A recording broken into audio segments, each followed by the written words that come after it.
کا موقع دیا.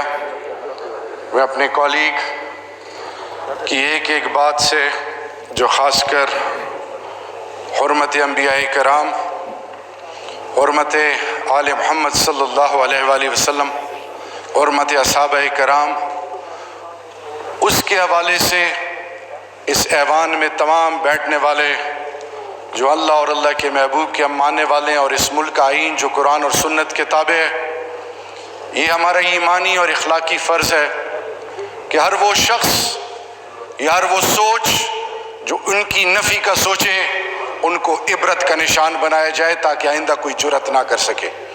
آپ کی عظمت کو سلام ہے، آپ کی عقیدت کو سلام ہے، اور ہر وہ سوچ جو اس ملک میں انتشار کا باعث بن رہی ہے، ریاست کو اور تمام پارلیمان کو اور تمام پولیٹیکل پارٹیز کو اس کے خلاف ایک ہونا چاہیے انشاءاللہ.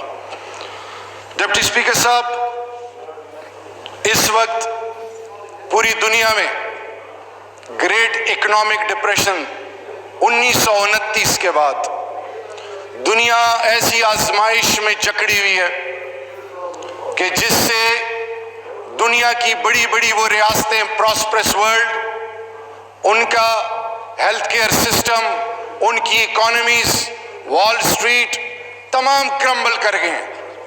اللہ نے ایک ایسا وائرس جو دکھتا نہیں ہے، اس کی ایک ایسا وائرس جو نظر نہیں آتا. اللہ کہتا ہے جب تم میرے مخلوق کو تنگ کرو گے، جب تم ظلم اور بربریت کا نمونہ بنو گے تو تمہیں میں فیئر آف اننون میں مبتلا کروں گا. ڈپٹی اسپیکر صاحب، آج تمام دنیا خوف میں جکڑی ہوئی ہے. ایسے ایسے واقعات آنکھوں سے دیکھے جا رہے ہیں کہ باپ کا جنازہ پڑا ہوا ہے اور پاس کوئی نہیں آ رہا. ایسے ایسے واقعات ہیں کہ گھر میں کورونا کا شخص سیریس ہے، اس کے پاس آنے سے لوگ اپنی زندگی کی وجہ سے نزدیک نہیں آنا چاہ رہے. یہ کیا ظاہر کرتا ہے ڈپٹی اسپیکر صاحب؟ یہ ظاہر کر رہا ہے کہ دنیا فانی اور اللہ رب العزت نے ویسے اس کو دارالمتاع دھوکے کا گھر کہا ہے. ڈپٹی اسپیکر صاحب، ایسے ہی ان حالات میں آئی ایم ایف کیا کہتا ہے؟ آئی ایم ایف کہتا ہے کہ دنیا بھر میں معیشت زوال کا شکار ہے. دنیا عالمی جی ڈی پی 2.1%، جبکہ ترقی پذیر ممالک جی ڈی پی 2.5 سے 3% کم ہوا، جیسے میں پہلے بتا چکا ہوں. اب دوسری چیز، اس وقت پچھلے 18 سالوں کی تاریخ میں تیل کم ترین سطح پہ آیا. وہ ممالک اوپیک، وہ تمام oil and gas producing countries, یا وہ تمام ممالک جن کو اللہ نے معدنیات سے مالا مال کیا، ان کی کیا حالت ہے؟ دنیا میں ایک ایسی آزمائش ہے کہ کسی کو کچھ سمجھ میں نہیں آ رہا. وہ تمام تھنک ٹینکس، وہ تمام وہ لوگ جو دنیا کے لیے گائیڈ لائنز دیتے ہیں، وہ کنفیوزڈ ہیں. WHO سمیت دنیا کچھ سمجھ میں نہیں آ رہا کہ کیا کہا جائے اور کیا لکھا جائے. تو ڈپٹی اسپیکر صاحب، انہی حالات میں مدینہ کی ریاست کا نعرہ لگانے والی ہماری حکومت، نئے پاکستان کا نعرہ لگانے والے، جس کا میں حصہ ہوں، ہم نے بجٹ دیا 2020. ہر آدمی کو اختیار ہے کہ وہ ہر سوچ اور فکر کو اختیار ہے کہ وہ بے شک تنقید کرے. اس ایوان میں، ایوان سے باہر قلم سے لکھنے والے قلم کے ذریعے اظہار کریں. ہر ایک آواز کو سراہنا چاہیے. ریاست کا وقت ہے کہ وہ کا کام ہے کہ ان کی بات سنیں، اور اس بات کو سننے اور ایسے طریقے سے سنیں کہ وہ قوم ایک ہو کے اس کا حل ڈھونڈے. اب نمبر 1، باوجود شدید معاشی مسائل کے حکومت نے کوئی ٹیکس نہیں لگایا، نمبر 1. نمبر 2، 20 ارب روپے صحت کے شعبے کو اور 64 ارب روپے تعلیم کو شعبے کو دیے گئے. یاد رکھیے 18th امینڈمنٹ کے بعد یہ وہ پیسے ہیں جو ریاست، وفاق، جو اسلام آباد، گلگت بلتستان، آزاد کشمیر، فاٹا اب خیبر پختونخوا کا حصہ بن گیا. 18th امینڈمنٹ کے بعد ہر صوبہ تعلیم اور صحت کے حوالے سے فنڈز ایلوکیٹ کرتا ہے، اور یہ جو میں نے ابھی آپ کو فگرز بتائی یہ وفاق کے حوالے سے ہے۔ طبی شعبے میں 75 ارب روپے رکھے گئے۔ طبی شعبے میں آج الحمدللہ پاکستان اس نہج پہ پہنچ گیا کہ جس کے پروڈکٹس کو گلوبلی سراہا جا رہا ہے۔ پاکستان چاہے وہ سینیٹائزر ہو چاہے کوئی چیز ہو، میں زیادہ ڈیٹیلز میں نہیں جانا چاہتا۔ اگلا ہے پناہ گاہ۔ اس سے پہلے جب ریاست کی بات ہو، اور یاد رکھے بہترین صدقہ کیا ہے؟ بھوکے کو کھانا کھلانا۔ ڈپٹی اسپیکر صاحب، بازاروں میں، گلیوں میں، محلوں میں، ہر طرف وہ بے یار و مددگار، محتاج، ضرورت مند جن کو معاشرے نے دھتکارا، کیا کبھی کسی نے سوچا؟ آج الحمدللہ پچھلے 22 ماہ سے 21.5 ماہ سے جب انیشیٹو پرائم منسٹر نے پناہ گاہوں کا لیا، اور جب وہاں پہ وہ یاد رکھیے ان بھائیوں اور بہنوں کے لیے کہ فرعون نے جب خدائی کا دعویٰ کیا تو موسیٰ علیہ السلام نے رب ذوالجلال سے استدعا کی، کلیم اللہ تھے، اللہ میاں سے ہم کلام ہوتے تھے کہ یا رب العزت، فرعون نے خدائی کا دعویٰ کر لیا اور وہ نسل کشی کر رہے، تو میرے رب نے فرمایا کہ اے موسیٰ، فرعون روزانہ 70,000 لوگوں کو کھانا کھلاتا ہے، اس کا یہ عمل جب تک ہے اس وقت تک کچھ نہیں ہو سکتا۔ یاد رکھیے جب اللہ کے مخلوق جو 2 وقت کی روٹی کے لیے، اور اس ریاست میں جس طرح سودی قرضوں میں جکڑا گیا، جس طرح امیر تر ہوتا گیا اور غریب تر ہوتا گیا، جس طرح عام پاکستانی سسک کی زندگی، اور یاد رکھے اجتماعی خودکشیاں اور اپنی اولادوں کے جسموں پر ٹیگ لگا کے ان کو بیچنا ایک پروڈکٹ کی طرح، جب یہ سوچ اس معاشرے اور اس ملک میں ڈیولپ ہوئی تو یہ ایوانوں کے لیے عبرت ہے، ایوانوں کے لیے سوالیہ نشان ہے رب ذوالجلال کی طرف سے، جس طرح آج چاہے وہ ہر قسم کا، چاہے وہ آزمائش ہو، امتحان ہو، فصلیں تباہ ہو رہی ہیں، صحت، کاروبار، ہر چیز بند، دنیا بلاک ہوئی ہوئی ہے، سیل ہوئی ہوئی ہے۔ یہ میسج ہے اللہ کی طرف سے کہ قبلہ درست کرو، اندر جھانکو، اللہ کے مخلوق کو راضی کرو، حق کا ساتھ دو، ظلم سے بچو۔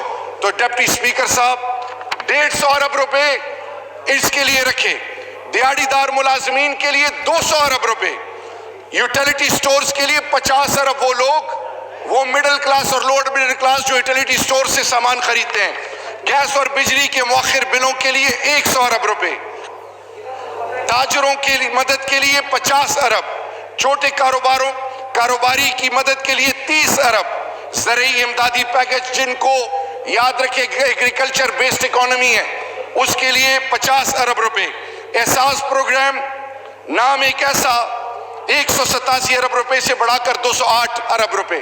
ڈپٹی اسپیکر صاحب، اسی احساس پروگرام کو ماڈل بنا کے UNHCR نے ہمارے ملک میں 30 لاکھ کم و بیش مہاجرین ہیں، افغان مہاجرین، ان 30 لاکھ افغان مہاجرین جب یہ وبا شروع ہوئی تو میں نے پرائم منسٹر صاحب سے ریکویسٹ کی، پھر UNHCR کے ہائی کمشنر اور سیکرٹری جنرل UN سے ریکویسٹ کی، ان کو یہ یاد دہانی کرائی کہ پوری دنیا میں 7.25 کروڑ مہاجرین ہیں، ان کا کوئی والی وارث نہیں، ان کا کوئی پوچھنے والا نہیں۔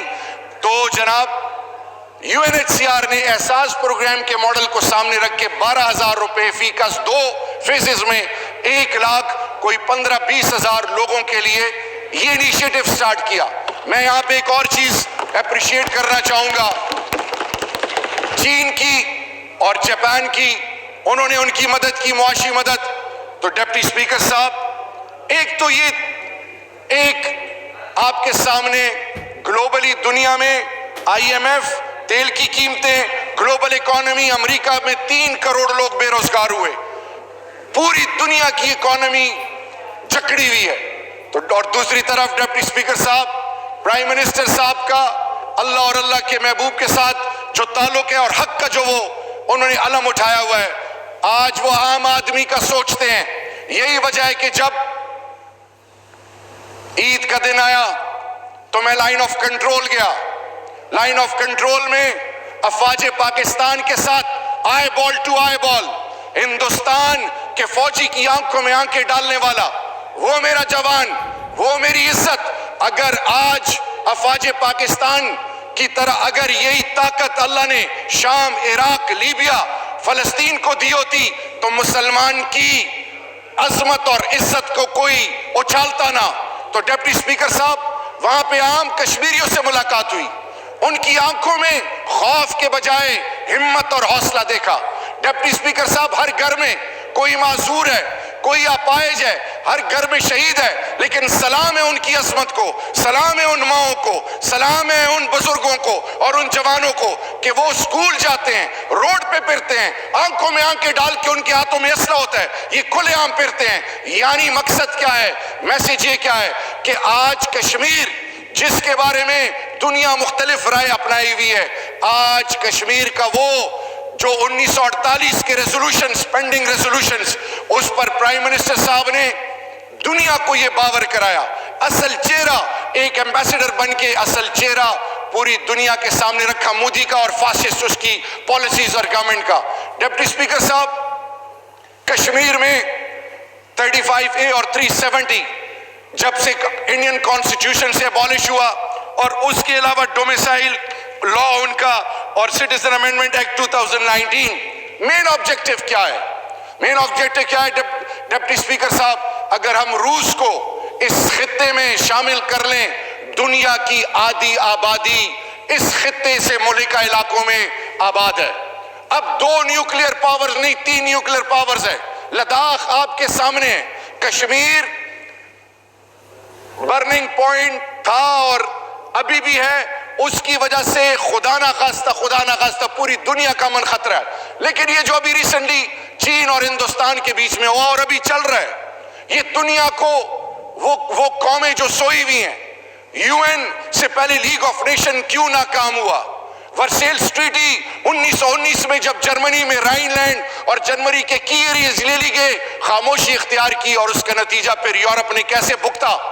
ڈپٹی اسپیکر صاحب، آج پوری دنیا میں پاکستان فور فرنٹ پہ کشمیر کے حوالے سے دنیا کو باور کرا رہا ہے اور اس کا نتیجہ یہ ہے کہ آج بھوٹان بھی، آج نیپال بھی، آج سری لنکا بھی، آج وہ اس چیز پہ ایگری کر گئے ہیں کہ ہندوستان جو ہے وہ اس کی اپروچ خطرناک ہے اس خطے کی امن کے لیے.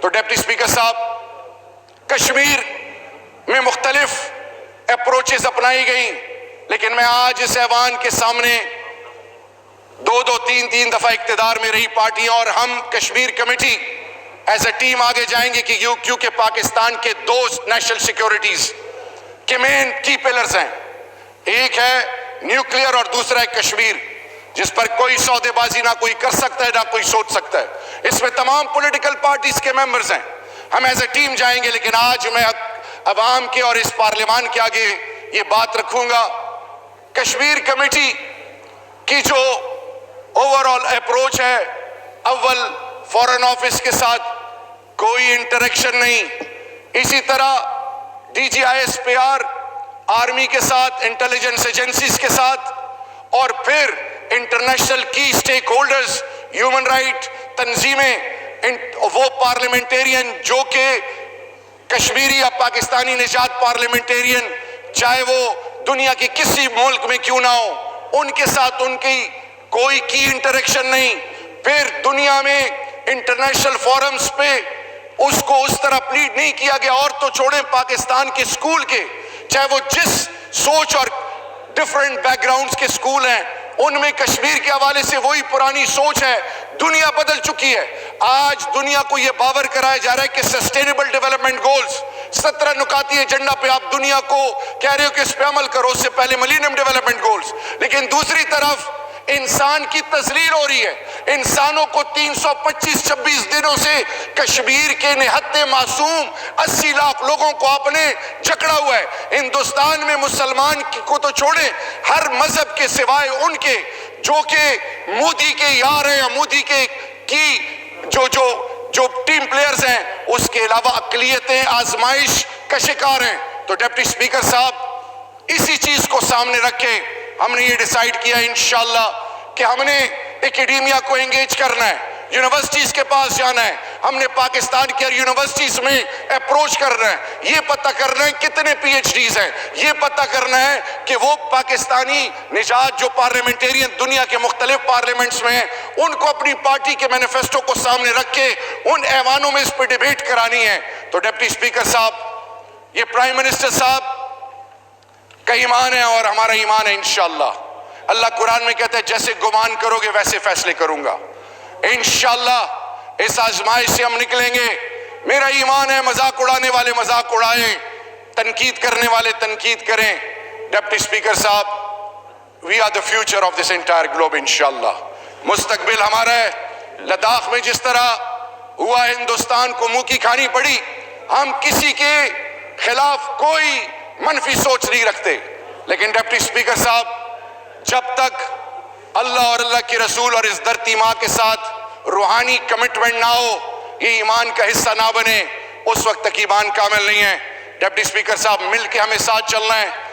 پولیٹیکل پوائنٹ سکورنگ بھی کرنی چاہیے، کرٹیسزم بھی کرنا چاہیے، لیکن جب پاکستان کی بات آئے، عام پاکستانی کی بات آئے، اس پہ ہمیں ایک ہو کے پاکستان کا سوچنا ہے، کیونکہ پاکستان ہے تو ہم سب ہیں۔ پاکستان زندہ باد۔ بہت شکریہ جی۔